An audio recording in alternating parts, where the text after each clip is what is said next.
This is TechTV101.com's review of the Samsung Nexus S. So this is the Googleified version of, if you will, the Galaxy S. I suppose a hardware overview first. This is the curved glass. It's a very slight curve to the glass. You can kind of see in the reflection that there is this slight curve to the glass there. It makes it nice against the face and keeps the phone relatively slim. It's still got the distinctive Galaxy bump down the bottom there. So on this side of the device we've got our volume rocker, nothing else. On this side of the device there is the power and the lock screen key. There's nothing down the bottom except for the headphone jack and the micro USB port, and there's the microphone in. Top of the device, nice and clean, nothing there. Back of the phone, 5 megapixel camera. There is the LED flash and the speaker. Now around here on the phone is our NFC communication chip. So when that becomes the mobile payments, you can just tap that part of the phone off what you want to top it off and it will be accept the payments. We have a front facing video camera here.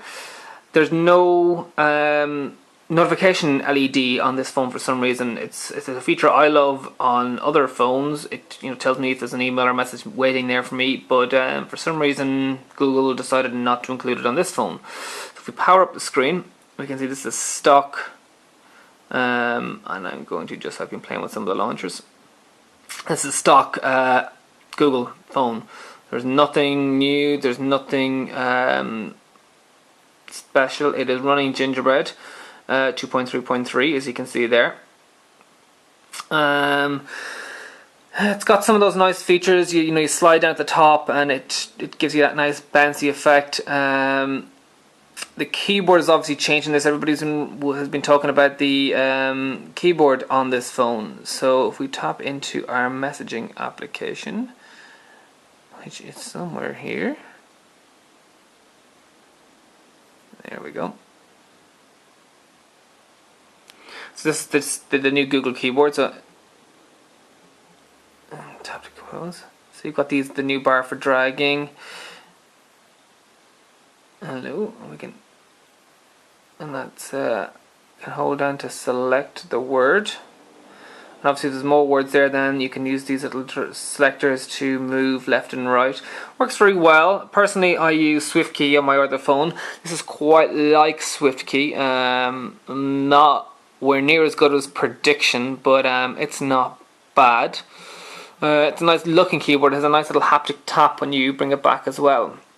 One thing you might notice here with this new curved screen is that when you're looking at the phone, it looks as the screen is coming down to just below the notification bar, but obviously that is part of the screen. It just looks like it isn't. This is the new dark look notification area.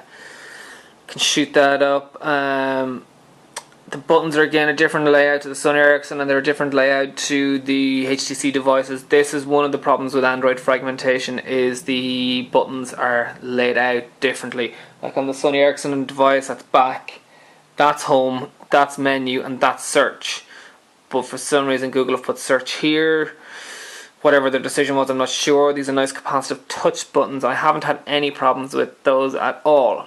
Now there's no pinch out to zoom, so you can't see what's going on. You can tap here and it will show you your 5 home screens and you can jump straight to a screen. Other than that, this is all a stock device. There's nothing special about it. It is running pure Google. Personally, I don't like the pure Google experience. I think it's lacking quite something. I do like that. That's very nice. As the phone goes, it's nice, it's light, it's very robust, but would I recommend it? I'm not sure if I would. It's a little too of a raw OS experience. Google, in their infinite wisdom, decided to drop the syncing between Facebook and Android 2.3.3. Not sure why they decided to do that, but they've done that. So you can't even link your Facebook contacts and your Google contacts together. So this is basically you get what you see. Basically, you go into contacts. There's nothing else you can do here. These are just pulling down from Google. yeah, you cannot sync up with Facebook. It's quite annoying. So that's the standard phone app.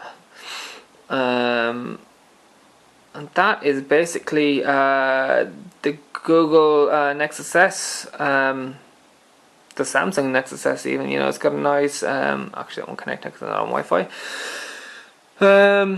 It's snappy, Hummingbird processor, gigahertz, your standard processor at this point for phones. Other than that, there's really not much to it. Nice phone. If you want the kind of the raw Google experience, great. You can change the launcher, which I've played around with. Some of them are fun, Launcher Pro, AWD, etc. But it's not one I would recommend to somebody trying to just make the move into Android. It's not user friendly enough for that. But if you're used to Android, you want a good phone, I could wholeheartedly recommend this. It's a nice phone, feels good in the hand, talks nice in the face with the curved screen. Actually, the screen's got really nice anti-fingerprint resistant as well. Like, you can't see any fingerprints on that screen for some reason. So that is Tech TV 101's video review of the Samsung Nexus S.